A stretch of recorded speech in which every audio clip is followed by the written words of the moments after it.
Hello दोस्तों, स्वागत है आपका एक और नई वीडियो में। दोस्तों आज हम बात करने वाले हैं केदारनाथ यात्रा के बारे में। उत्तराखंड के रुद्रप्रयाग जिले में स्थित भगवान केदारनाथ धाम का मंदिर काफ़ी विश्व प्रसिद्ध है।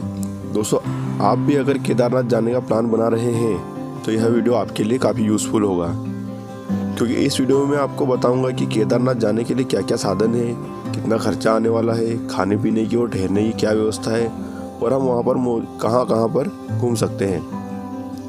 और अगर आप पैदल चढ़ाई नहीं करना चाहते तो वहाँ पर हेलीकॉप्टर की कैसी सुविधा है, हेलीकॉप्टर कहाँ से मिलेगा और हेलीकॉप्टर का कितना खर्चा आने वाला है, यह सारी बातें मैं आपको इस वीडियो में बताने वाला हूँ। पूरे तरीके से मैं आपको बताऊंगा कि केदारनाथ के लिए परफेक्ट प्लानिंग कैसे करनी है। तो आज की वीडियो में मैं केदारनाथ यात्रा का पूरा विस्तार पूर्वक वर्णन करूंगा।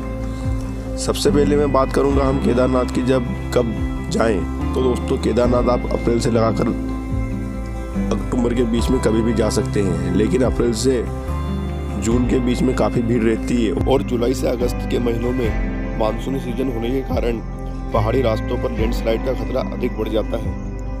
और अगर आप लोगों को ज़्यादा भीड़ भाड़ पसंद नहीं है तो आप लोग सितंबर से अक्टूबर के महीने में जा सकते हैं, क्योंकि वहाँ पर आपको बर्फबारी भी देखने को मिल जाएगी और केदारनाथ धाम का नज़ारा भी काफ़ी खूबसूरत हो जाता है। अब बात आती है कि हम केदारनाथ धाम कैसे पहुँचे। सबसे पहले बात आती है ट्रेन की। तो ट्रेन से आपके पास 3 विकल्प मौजूद हैं। पहला है हरिद्वार रेलवे स्टेशन, दूसरा ऋषिकेश रेलवे स्टेशन, तीसरा आता है देहरादून रेलवे स्टेशन। दोस्तों अगर आप सीधे ऋषिकेश रेलवे स्टेशन उतरते हैं तो आपको केदारनाथ धाम की दूरी 30 किलोमीटर कम पड़ेगी, और अगर आप हरिद्वार और देहरादून रेलवे स्टेशन उतरते हैं तो आपको केदारनाथ धाम 30 किलोमीटर का सफ़र अधिक करना पड़ेगा। लेकिन मैं रिकमेंडेड करूंगा हरिद्वार रेलवे स्टेशन, क्योंकि इंडिया से लगभग हरिद्वार तक हमारी सारी प्रमुख ट्रेनें आती हैं। ऋषिकेश तक सारी ट्रेनें नहीं जाती हैं, तो आप अपने हिसाब से अपने शहर से जो भी ट्रेन हरिद्वार, ऋषिकेश या देहरादून आती है तो आप देख लीजिए। तो दोस्तों ट्रेन का सफ़र आपके लिए सिर्फ इतना ही है, और इसके बाद हम लोगों को ऋषिकेश से केदारनाथ के लिए बस से सफ़र करना पड़ेगा। आप लोगों को केदारनाथ पहुंचने के लिए सबसे पहले सोनप्रयाग पहुंचना होगा, और सोनप्रयाग के लिए आपको लगभग तीनों ही जगह से बस सेवा उपलब्ध हो जाएगी, चाहे वह हरिद्वार हो या फिर वो ऋषिकेश, आपको तीनों ही जगह से बस अवेलेबल हो जाएगी। दोस्तों अगर आप केदारनाथ पहुँचने के लिए आपका विकल्प फ्लाइट है तो आपको देहरादून का जॉली ग्रांट एयरपोर्ट बेस्ट विकल्प रहेगा। आपके जिस भी राज्य से या किसी भी शहर से देहरादून के लिए अगर फ्लाइट आती हो तो आप देहरादून केदारनाथ के लिए फ्लाइट से आ सकते हैं, या फिर आप दिल्ली आकर भी दिल्ली से देहरादून के लिए फ्लाइट ले सकते हैं। फ्लाइट का सफ़र भी सिर्फ देहरादून तक हो पाएगा, और जैसा कि मैंने आपको बताया उसके बाद में आपको सोनप्रयाग तक बस या टैक्सी से ही सफ़र करना पड़ेगा। और अगर हम देहरादून से सोनप्रयाग की दूरी की बात करें तो लगभग आपको 250 किलोमीटर के लगभग पड़ेगा, और हरिद्वार से सोनप्रयाग आपको 230 किलोमीटर पड़ेगा, और साथ ही ऋषिकेश से देखें तो आपको 210 किलोमीटर पड़ेगा।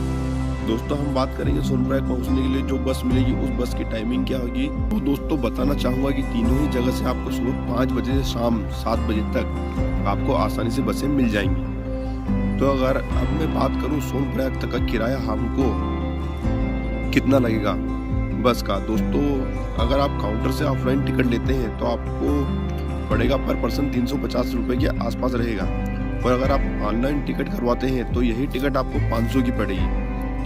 दोस्तों अब हम सोनप्रयाग के लिए सफ़र शुरू करते हैं, तो इस सफ़र में हमको 8 से 10 घंटे लग सकते हैं। और दोस्तों अगर आप अपनी खुद की पर्सनल कार या बाइक से आ रहे हैं तो सोनप्रयाग के बाद कोई भी बस या प्राइवेट व्हीकल नहीं जाता है। आपकी कार, बस या बाइक सोनप्रयाग तक ही जाएगी, और उसके बाद आप सोनप्रयाग में पार्किंग में अपनी कार या बस पार्क कर सकते हैं। कार पार्किंग चार्जेस की बात करते हैं तो आपका कार या बाइक का चार्ज होगा 12 घंटे के लिए 50 रुपये, और अगर आप बस से आ रहे हैं तो उसमें आपका कोई शुल्क नहीं लगेगा।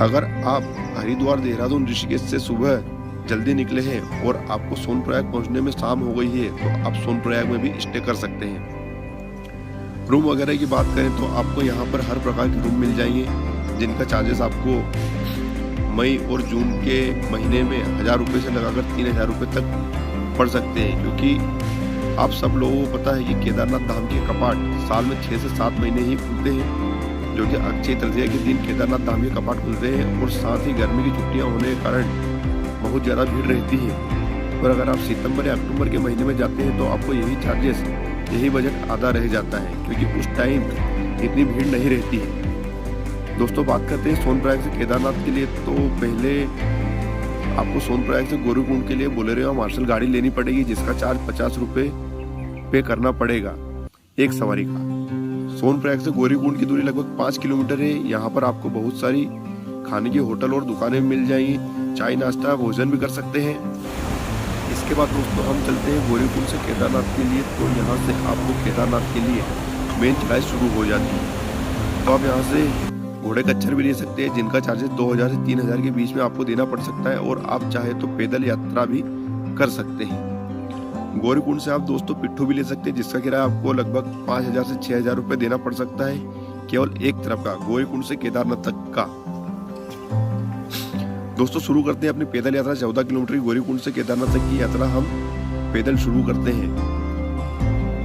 दोस्तों अगर आप पैदल जा रहे हैं तो आपको लाठी का सहारा जरूर लेना पड़ेगा। तो आपको गौरीकुंड में ही बहुत सारी दुकानें मिल जाएंगी, जहां पर आपको 30 रुपये से 50 रुपये में लाठी मिल जाएंगी, जिससे आपको मदद हो जाएगी चढ़ाई करने में। और दोस्तों अब हम बात करते हैं हेलीकॉप्टर की। अगर आप घोड़े खच्चर पिट्ठू पालकिया पैदल नहीं जाना चाहते हैं तो आपको गौरीकुंड से 18 किलोमीटर पहले ही पड़ता है फाटा, वहां से आप गढ़वाल ऑफिस से हेलीकॉप्टर की टिकट बुक करवा सकते हैं, या फिर आप ऑनलाइन भी बुक करवा सकते हैं। यहाँ पर आपको हेलीकॉप्टर चार्जेस देना होंगे लगभग 6000 रुपये, जिसमें केदारनाथ लाना ले जाना दोनों शामिल हैं। चलिए दोस्तों अब हम फिर से आते हैं पैदल यात्रा पर।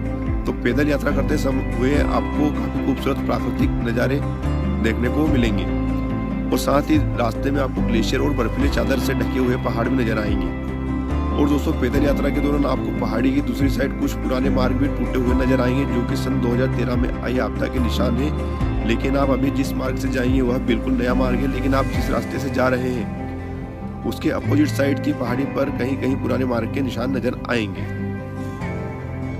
दोस्तों पूरे रास्ते में जगह जगह आपको चाय नाश्ते खाने पीने की दुकानें मिल जाएंगी, तो आपको खाने पीने की कोई समस्या नहीं होने वाली है। दोस्तों यह यात्रा आपके फिटनेस पर भी निर्भर करती है कि आप पैदल यात्रा कितनी देर में तय कर पाएंगे। अगर आप आराम से प्राकृतिक सौंदर्य का आनंद लेते हुए नॉर्मल स्पीड से भी पैदल यात्रा करते हैं तो आप लगभग 7 से 8 घंटे में केदारनाथ धाम पहुंच जाएंगे। दोस्तों अगर आप सुबह जल्दी यात्रा शुरू करते हैं और आप दोपहर तक केदारनाथ धाम पहुंच जाते हैं तो रात को 8 से 9 बजे तक सोनप्रयाग या गौरीकुंड आराम से आ सकते हैं। और अगर आप शाम तक ही केदारनाथ धाम पहुंचते हैं तो आपको वहीं पर रात गुजारनी पड़ेगी, क्योंकि रात को 9 बजे तक केदारनाथ धाम के मंदिर बंद हो जाता है। वहां पर आपको टेंट भी मिल जाएंगे, रूम भी मिल जाएंगे, जिनका चार्जेस आपको 300 से लगाकर 2000 रुपये तक देना पड़ सकता है प्रति व्यक्ति। इसलिए आप हो सके तो सुबह जल्दी अपनी यात्रा शुरू कीजिए और शाम तक वापस सोनप्रयाग पहुंच जाइए। और हम बात करते हैं कि हमें केदारनाथ में वहां पर कहाँ विजिट करना चाहिए। सबसे पहले बात करना चाहूंगा कि भैरव मंदिर है वहां पर, जिसकी दूरी केदारनाथ से लगभग 500 मीटर की है। तो भैरवनाथ मंदिर जाकर वहां पर भी दर्शन कर सकते हैं। दूसरे स्थान की बात करो तो दोस्तों वह है वासुकी ताल। तो वह लगभग 6 से 7 किलोमीटर है, और वासुकी ताल की जो खूबसूरती है वह काफी मनमोहक है। वहां पर भी आप विजिट कर सकते हैं और वहां भी घूम सकते हैं। और तीसरी जगह की अगर मैं बात करूं तो वह है गांधी सरोवर। गांधी सरोवर वहां से लगभग 2 से 3 किलोमीटर की दूरी पर स्थित है, तो आप वहां पर भी जा सकते हैं। गांधी सरोवर बेसिकली एक तालाब है जिसका नज़ारा काफी खूबसूरत है। दोस्तों अब मैं बता देना चाहता हूं कि आपको यह यात्रा करने में टोटल कितने दिन का समय लगेगा। तो दोस्तों आप लगभग 4 से 5 दिन का समय हरिद्वार, देहरादून, ऋषिकेश, सोनप्रयाग, गौरीकुंड, केदारनाथ, वासुकी ताल, भैरव मंदिर और गांधी सरोवर के लिए लेकर चलिए। तो कम से कम आप 4 से 5 दिन का बैकअप अपने साथ लेकर जरूर चलिए। और आप जहाँ से भी आ रहे हैं दोस्तों, वह चाहे फ्लाइट से हो, बस से आ रहे हो या ट्रेन से आ रहे हो या अपने पर्सनल व्हीकल से, मैंने वो वाला समय इसमें ऐड नहीं किया है, तो आप उस हिसाब से अपनी प्लानिंग कीजिएगा। और केदारनाथ से गौरीकुंड आने में आपको काफी कम समय लगेगा, क्योंकि आते वक्त आपको चढ़ाई का सामना नहीं करना पड़ेगा। इसलिए आप 4 से 5 घंटे में ही लगभग केदारनाथ से गौरीकुंड आराम से पहुंच जाएंगे। और आखिरी में हम बात करते हैं खर्चे की, तो हमने खर्चे को 3 हिस्सों में कैटेगराइज किया है। अगर आप गौरीकुंड से केदारनाथ तक के लिए पैदल यात्रा करते हैं और वापस केदारनाथ से गौरीकुंड पैदल आते हैं तो आपका खर्चा लगभग 3000 रुपये के आसपास आएगा। और अगर आप घोड़ा खच्चर लेते हैं तो आपका खर्चा लगभग 8000 रुपये के समथिंग आएगा। और लास्ट में अगर मैं बात करूं हेलीकॉप्टर की, तो यह खर्चा आपको लगभग 10 से 12 हजार रुपये के बीच में पड़ेगा। और यह खर्चा दोस्तों मैंने हरिद्वार, ऋषिकेश, देहरादून से केदारनाथ और केदारनाथ से देहरादून, ऋषिकेश, हरिद्वार का ही बताया है। तो यह था दोस्तों हमारी केदारनाथ यात्रा का पूरा विवरण। और अगर आपको वीडियो अच्छी लगी हो तो लाइक कीजिए, शेयर कीजिए और प्लीज़ सब्सक्राइब करना ना भूलिएगा। हर हर महादेव दोस्तों, जय श्री केदार।